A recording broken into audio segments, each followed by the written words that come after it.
Napamura sa galit at dismaya si Pangulong Duterte nang bisitahin ang pinasabugang katedral sa Hulo, Sulu. Ang mga naulila, hustisyang panawagan. Saksi si Marisol Abduraman. Yun ang oras ng pagsisimba ng family ko. Nanginginig na ako kapag dasal ako ng pangalaw 2 times. Tapos yung panghuli, hindi ko na ma-continue talaga kasi nalaman ko na.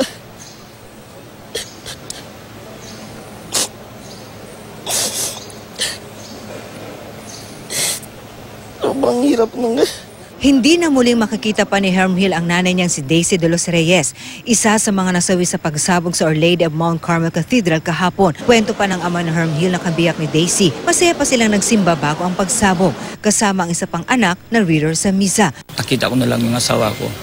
May sugat na lang sa liig. Malalim talaga yung sugat. Sugatan din si Arthur pero naisugod niya ang misis sa ospital. Matapos ang halos 20 minuto, nasawi si Daisy. Sabi yung mga anak ko, dito pa kami. Kaya mo yan, Dad. Kung wala ka na, ano na kami. Si Dr. Rinaldo Pescadera naman, naulila sa ama na nagbabakasyon lang sa Hulo nang mangyari ang pagsabog. Nagsisigaw na lang ako, ma'am. Sabi ko, tatay ko yan. Wala na kami nanay.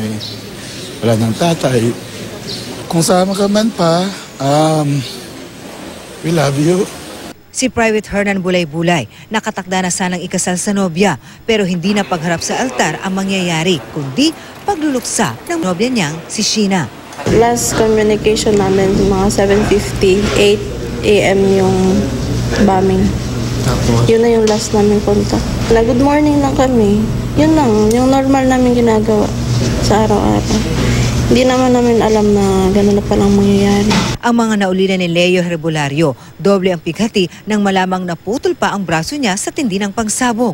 Ang kuya ko is family man Tsaka Sunday, suppose day off niya, every Sunday nakagawian na magsimba sa Mount Carmel Cathedral. Kaya parang nakakagigil, nakakagalit, nakakasama ng loob of all people.